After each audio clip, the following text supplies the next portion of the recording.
Welcome back to Every Disney Movie Ever. My name is Jess and I'm watching Every Disney Movie Ever, and I found a movie. Today I'm going to be talking about Kit Carson and the Mountain Men. Kit Carson and the Mountain Men is a 1977 television release. It was originally number 169. It's about Kit Carson, who's kind of like made a name for himself as like a cowboy adventurer, I guess, and how he's helping a captain of the army get to California. I was able to cover who the director and the stars of this movie were in my previous video, link in the description. I wasn't able to cover the cinematography by Andrew Jackson, editing by Bob Bring, music by Buddy Baker, and it's written by Harry Spalding. The quality I had was definitely like crappy VHS off of a TV quality, which like I'm not mad about. I was able to watch the movie. I'm just saying it's hard for me to judge the actual like composition of the cinematography when it's obviously been hindered by how we get to see it now. The movement, however, was very well done. Started with a theme song, actually, which was very like similar to Davy Crockett. You know, like how at the beginning of all the Davy Crockett movies, episodes, it was like Davy Crockett, King of the Wild Frontier, or whatever, and they would like talk about his adventures. Very similar. It was Kit Carson and Captain Fremont theme, kind of going through who the characters were.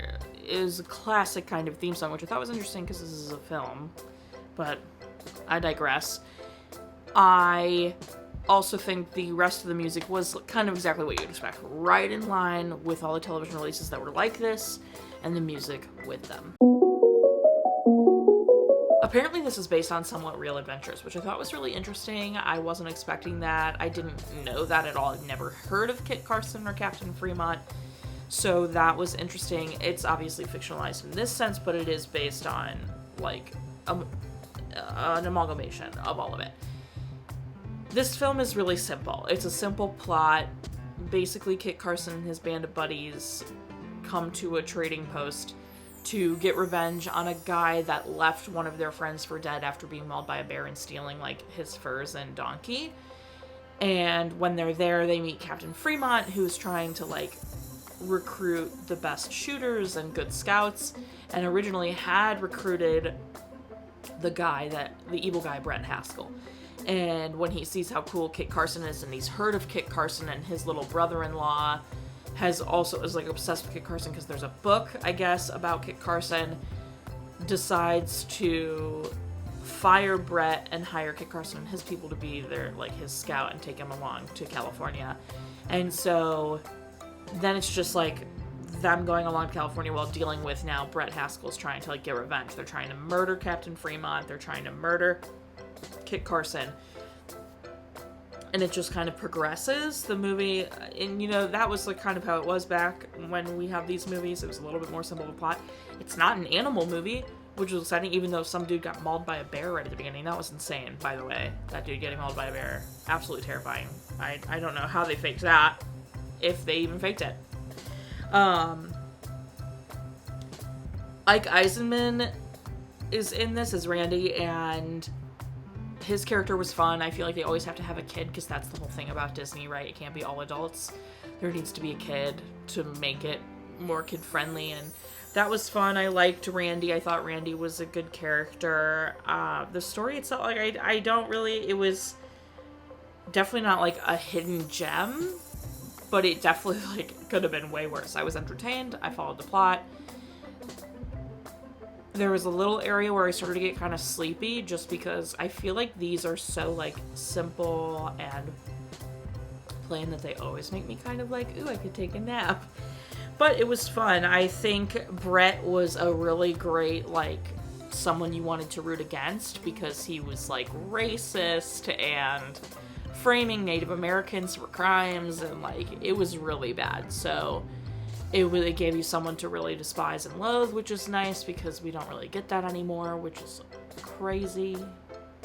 But yeah, so Overall, the story was simple but effective, and I really have nothing to say other than that. My favorite part is probably tied between Kit burning the book about him that he said was full of lies because he was over people trying to like make fun of him for it, and then Kit saving Randy. That was really nice. I liked that part. Least favorite part, one of their group members dying. That was really sad. I was kind of sad to see that. Would I recommend?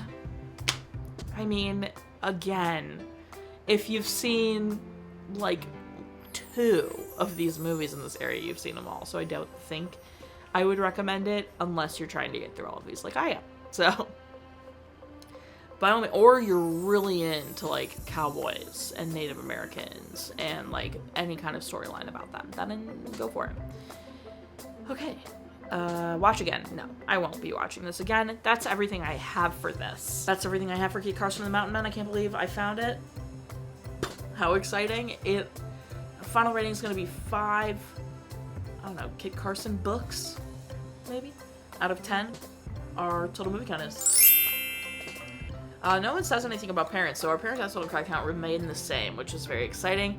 If you want to keep up with what movie I'm watching when, follow me on all socials and check out my website. You'll get to see what movie I'm watching when, what's coming up, countdown to Vlogmas, all that fun stuff. Go check it out, which is really close by the time you're seeing this, probably. That's crazy. Join Patreon. Got a tier starting at just $1. You get every video a week early. Buy merch. Merch is great. Merch is grand. Go check it out. Until next time, subscribe to my church of your life you are, and don't be Brett Haskell about it.